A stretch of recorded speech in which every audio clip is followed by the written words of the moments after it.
I've discovered the secret, Henry. Hot ice.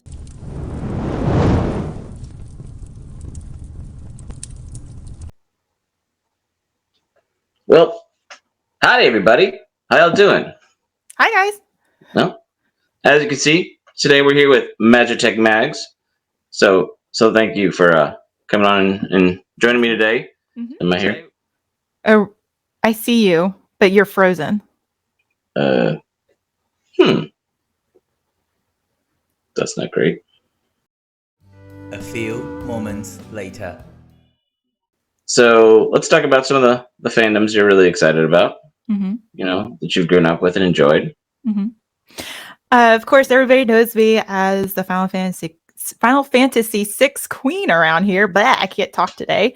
But of course, I love all my Final Fantasy games.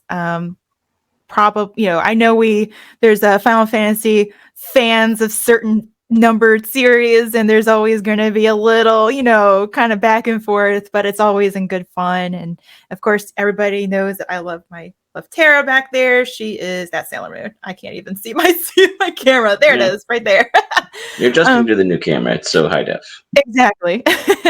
But funny enough, because I have two older brothers, I have a very weird range of games that I like. So I grew up with playing, Command and Conquer and Red Alert games and playing those. I remember watching my brothers play and LAN, the LAN way of doing things, Unreal Tournament.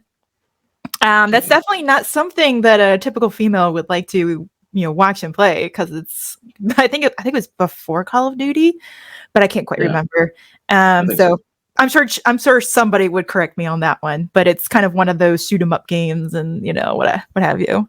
Probably my favorite part of that game is capture the flag. I think it's fun. But I grew up with like Super Mario Kart. I grew up with Roller Coaster Tycoon and Sim Tower and Sim City, and Pokemon and everything else. So it's kind of like my range of what I like is kind of based on how I grew up with my two older brothers. And it's always one of those things where it's like I looked up to them. I always wanted to be around them. So therefore I wanted to get into what they liked as well. So I was first introduced to Final Fantasy VI when my oldest brother had the game. And that was on SNES. And that was always a fun game to watch and play as I was growing up. And then because of certain moves, we kind of got rid of a lot of cartridges and consoles over the years. But, you never know about these things until in hindsight, because now it's like, I wish we had never gotten rid of any of these games at all. Oh, yeah. Especially like Tecmo Bowl and all of those games back in the day. Classics. It's like, the classics. And I'm like, why did we get rid of these? I mean, we had the NES. The original Nintendo system. Oh gosh. And then I'm a hoarder and I still have all mine. So I am still on the lookout and hunt for, because I'm trying to go through a lot of my stuff up in the attic, and I'm trying to find my Game Boy Advance. And trying to find all of my cartridges there. I don't think any of them work anymore, because I think the last time I played my Pokemon Red, it could no longer save anything, so I would have to change that specific battery in the cartridge out. Gotcha. Yeah, so of course that's my wide range of games, and I've been trying to play recently. Well, I haven't done it lately. Not that I've been streaming it, but I've been playing, replaying Final Fantasy X on Steam, and actually started playing Star Wars Jedi Academy, and I've never played that game before. And since I like retro games, I'm like, and people always talk about the old Star Wars games, I'm like, I just want to try it out and have fun and play. So I mean, honestly, there's so many people talking about all the stuff that they made 10, 15 years ago compared to all the storylines and all the fun stuff that don't need the higher graphics. It's just really good storylines and really good characters and all that jazz. So I know exactly what you're saying. I think it's a testament to the game developers to have created such a in-depth storyline for a lot of these types of games, and to be able to engage their audience without the graphics at all. I mean, they did everything they could up to that point at that time, and they still were able to accomplish things greater than most games today can't even accomplish. So it's kind of, isn't that ironic? It doesn't necessarily mean that the better the graphics, the better the game. Oh yeah, I mean, I'm with you on that one. Mm. Totally. So, that is a nice slew of eclectic mix there. That's pretty cool. Mm-hmm. So in the fashion of fandoms and getting excited or being introduced, was there any? I mean, you kind of already covered it, really. Your brothers, keeping up with them. But did you have any other friends or family that got you hooked on any other of those IPs or fandoms, or like because of their passion? Well, it's funny you say that. I'm going to take it into a different direction of a different part of fandom and different type of entertainment. I had never known anything about Lord of the Rings. Oh. When I was growing up, it was always about C.S. Lewis and the Narnia books. So in a way, with having read those types of books, I was kind of primed and prepped to actually, it's almost like because of those stories, I was able to really love Lord of the Rings when I get into this how I was introduced to Lord of the Rings. Because I was into like magic, and not necessarily magic as in like stuff like what people say magic is. I mean like fantasy worlds, unicorns, all that kind of business, and type of storylines. Yeah. Well, my cousin, who we're the same age, I remember she introduced me. This is like, gosh, in the late 90s, I guess. She introduced. This is when we still had VHS tapes. Oh, nice. She introduced, or at least somebody lent us. I think it was she and her family, but lent us Lord of the Rings: The Fellowship of the Ring. Okay. And I had never been introduced to this. And I remember watching this on VHS. So of course, this is probably the theatrical release version. And I don't think we had our plasma screen TV then yet. I think we still had our JVC tube TV. So everything was, I think it was, things were starting to become, VHS didn't have the widescreen yet. So, so we talking about the Peter Jackson. Yeah.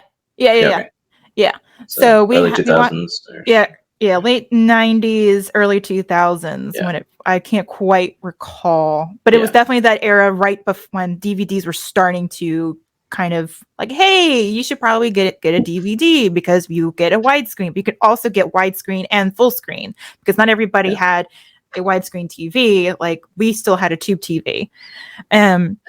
So that thing was heavy, by the way, that tube TV. Oh yeah, I remember the very first tube flat screen TVs that were still tube. Yep. Yeah, they weighed way more than me. Yeah. So I mean, we still have our plasma screen TV. We don't get rid of it because it's still nice, but it's the heaviest thing on the planet.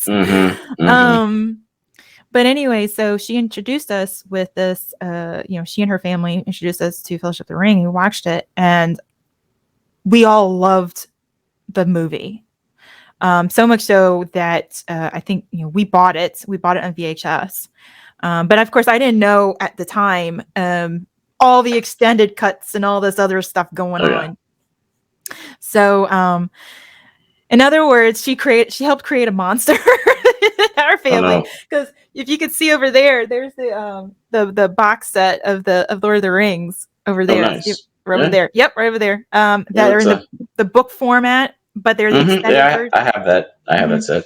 The extended stuff and everything, and it has all of the good behind the scenes footage on it. But apparently, that's still not enough because there's a heck of a lot more that's out there, and I don't know. Please just give it to me all. And apparently there's like extra footage now. So I'm just like, you know what? If Lord of the Rings is 20 hours long, just give it to me. I just want it. Keep giving it to me because that would be a great day to just watch Lord of the Rings. I just love to sit with the hobbits, fill my pipe and just puff away and enjoy it. Yep.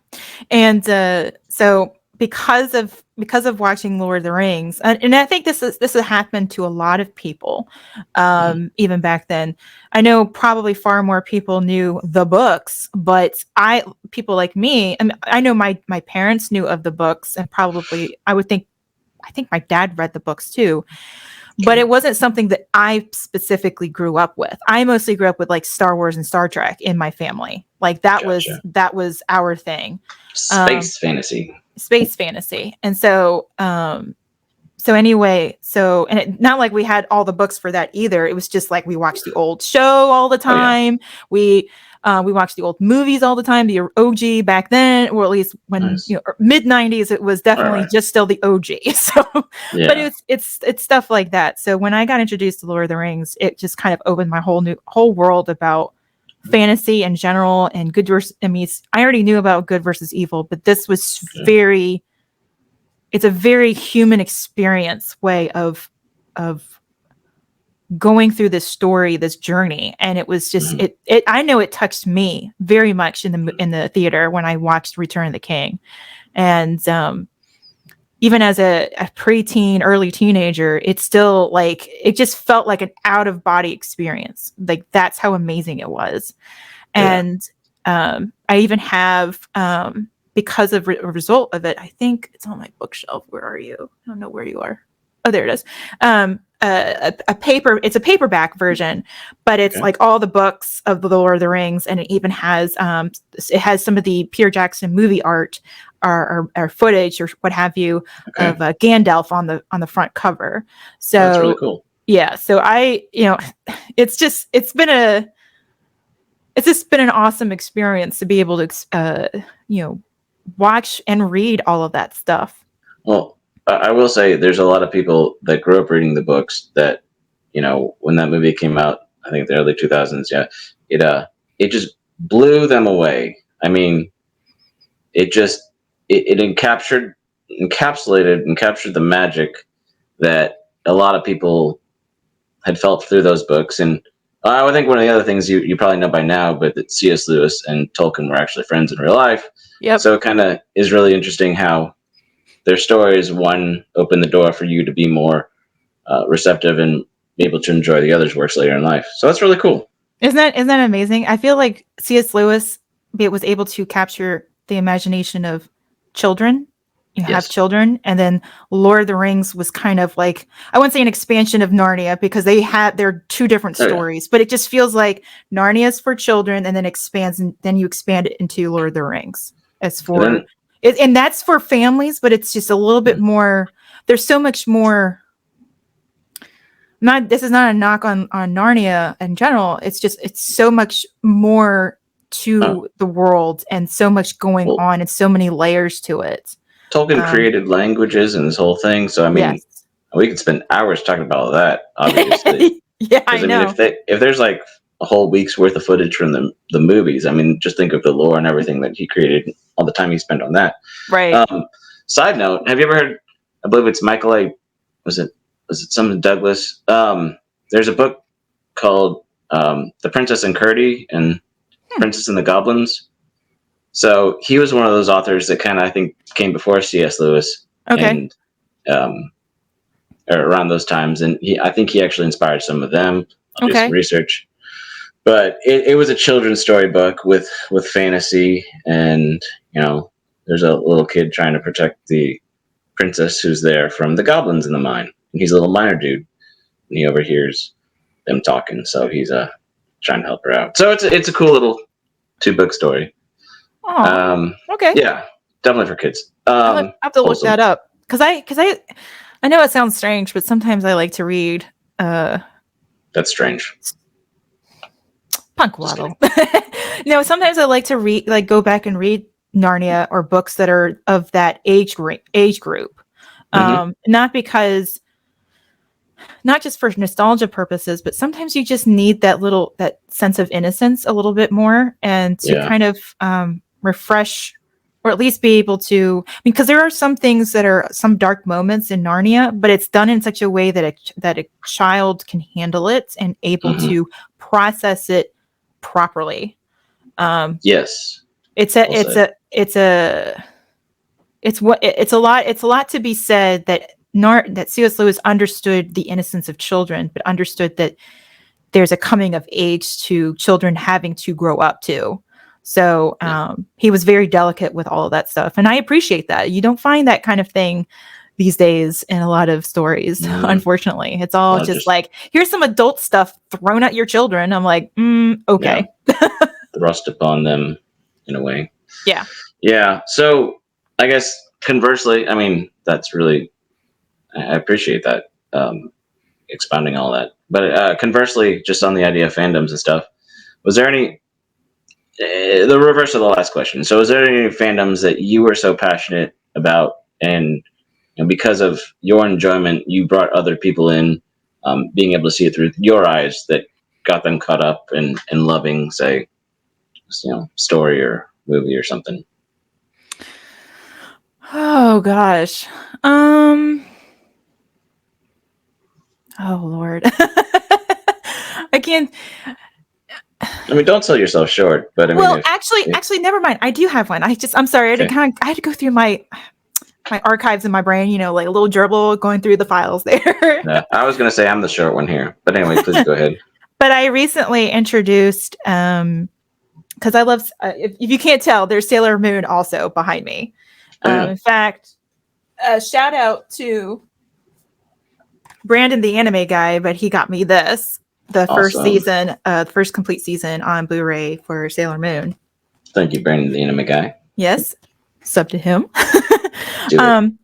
But I love, I've been doing a rewatch of the show and the series, and it's just, it brings me back to my childhood, and that's another good show where it does bring in, there are dark moments to it too, but I saw it when I was it was in the 90s. So it's kind of where my age was, I was just before preteen, teenager, like that age range. So it's like, I was able to process stuff like this, but still look at it innocently as well. So it's kind of those types of good storytellings. And but I was going to say, those views are so valuable. Please go ahead. Yes, exactly. And so recently, somebody who I've been interacting a lot on Twitter and on live streams and everything else, you might see him as Batcap, I think, in the live streams. I'm trying to remember if that's actually his YouTube username or whatever have you. But he goes by Bobby on Twitter, and he had asked me, it's like, I would like to introduce my daughter to some anime, because he's like, anime shows that are that are good for my daughter to like, that are first of all girly, but also have good messaging behind it. And it's like a coming of age thing. And I introduced Sailor Moon because I was like, this is a great show for her to be introduced to. And I also introduced Card Captor Sakura. So hopefully they'll be getting onto that. But yeah, that's something I've passed along. And he said that his daughter loves the show so much. So it's awesome. Good. It's good to hear that. And especially since, he trusted me and my recommendations. So it made me feel good, because it's like, sometimes when you're on YouTube or what have you, you don't even know if you're conveying things well, or you're really truly helping, or you have a value in this space.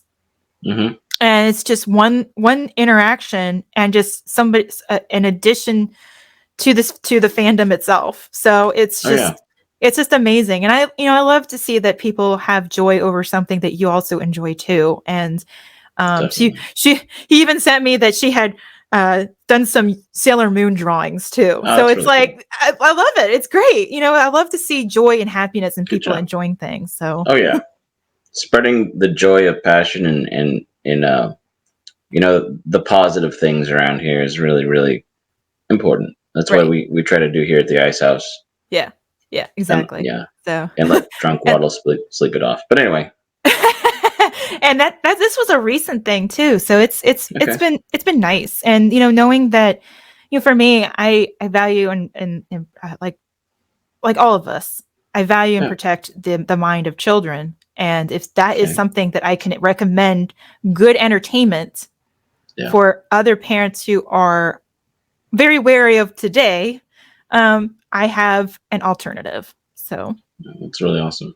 Mhm. So we got a few minutes left, and I this is where the time where I leave the floor open. If you have any hot takes, if you have any say, I mean, you've talked about your love of Final Fantasy. Uh, You've talked about your love of high fantasy, like Lord of the Rings. Anything of those fandoms that you just like, this is what I think, this is what I believe, this is how it speaks to me. I don't care what you think. And maybe if it's a hot take, maybe it's one of those lesser accepted opinions. I mean, this is your time to go any direction you want.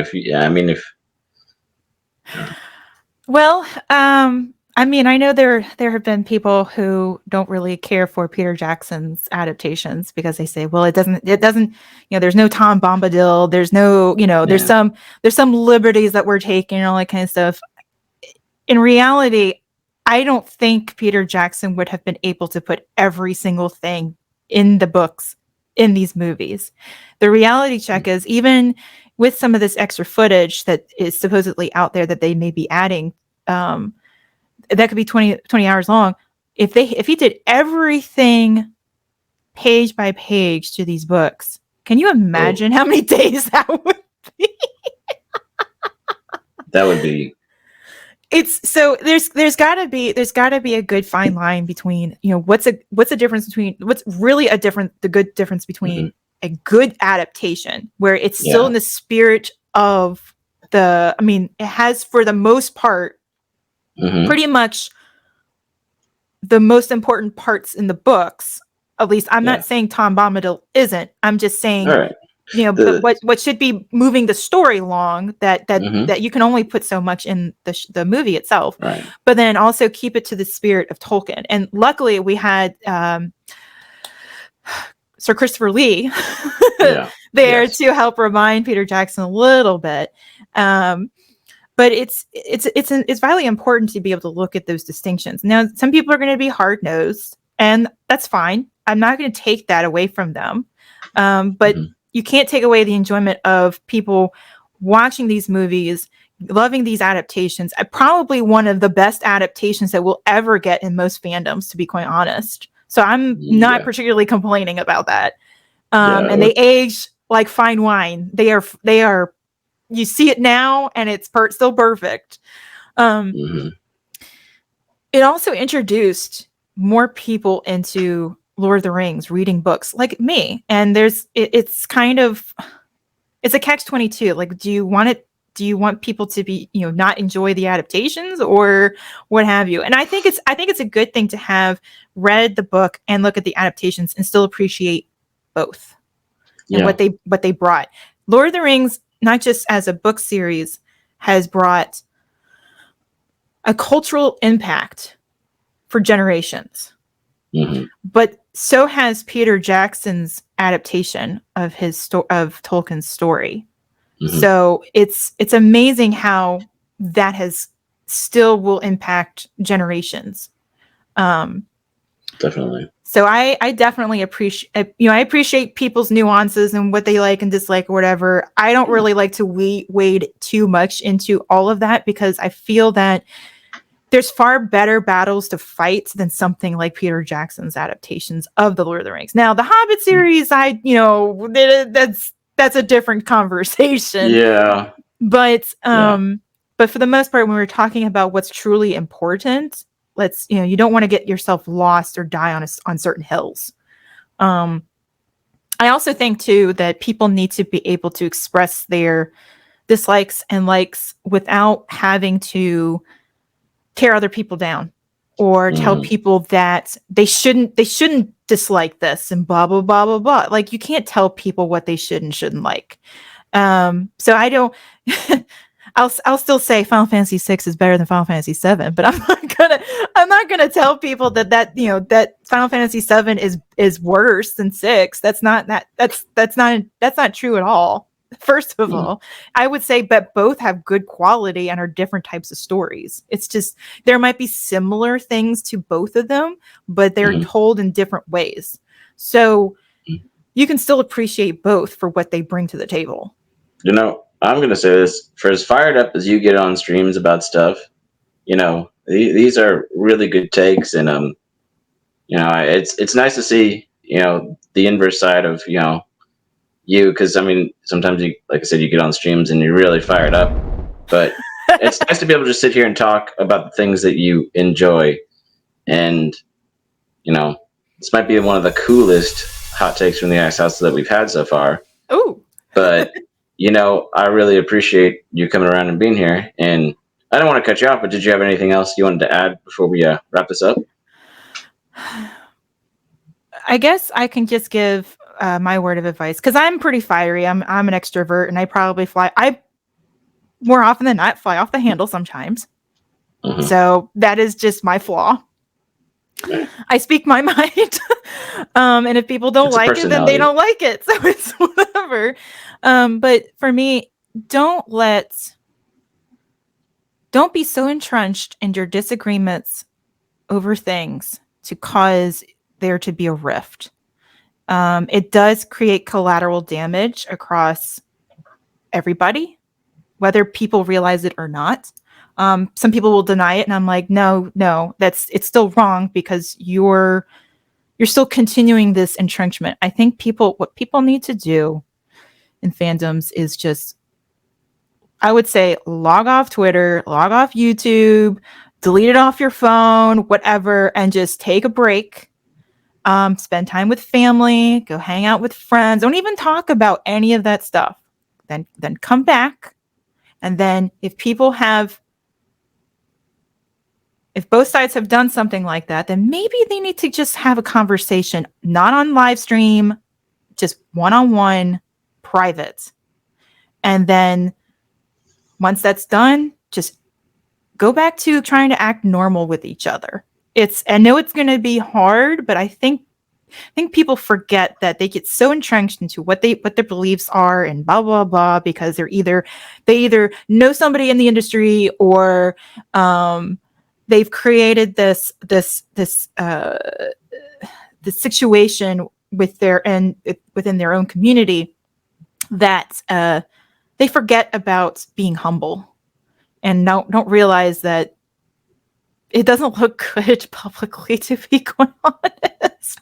And I'm sure I am not the perfect person to be saying that, but you know, Punkwaddle, you and I have seen a lot of things over the years, and it's like, this is not good. This is not even good for even the audience that's watching this. And if audience members are there to stir the pot too, I think they need to be kind of put in timeout. And it's the lack of a better phrase on that matter. I mean, yeah, that's why I have mods to give them 300 seconds out, because I agree. The pot stirrers, they kind of make things worse sometimes. That poke the bear.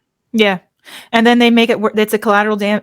I think the bigger you are, I don't think that the bigger YouTubers, especially when there's been some major rift and it's been publicly, out there, I don't think they realize that they create chaos and collateral damage for everybody else trickling down. So, because everybody's like, well, I'm on this side, I'm on that side. And I'm just like, I'm not on anybody's side at this point. You guys are both there. Stop. Yeah. I hear what you're saying. Yeah. I know. Yeah. No, that's a lot of wise words from our good friend over here, Magitek Mags. And again, I'm not perfect, y'all. I'm just saying, just observation. And I'm sure everybody else has their own observations, but well, if you're willing to point out your own flaws and then say, hey guys, let's try to work on everything a little bit together, I think it sometimes goes over better than people who's just telling everybody else what they're doing wrong. And aren't willing to talk about their own, idiosyncrasies. Exactly. Hmm. So, So, but I really, really appreciate you being here, and it's been a well, lot thank of you for fun. having me. Been a lot of fun chatting. Oh yeah, And as always.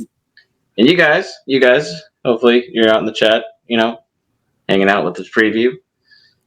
If you guys have any thoughts, if you're catching this on the replay, thoughts or comments or anything, just leave them down in the comments below, and love to hear about it, and maybe bring it back around in the next hot take or Tales from the Ice House. So we appreciate you all being here. So thanks a lot.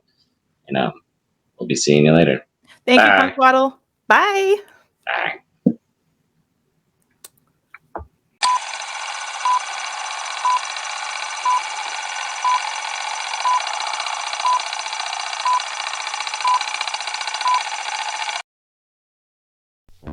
Howdy, everybody. Have you ever felt like a lone bastion of justice amidst the wasteland? Now you don't have to be alone. You can carry this Sheriff Penguin with you anywhere you go. That's right, I'm talking about the new Punkwaddle clothing line collection exclusively from Under a Rock. Check it out in the description below. And, see you around. Bye!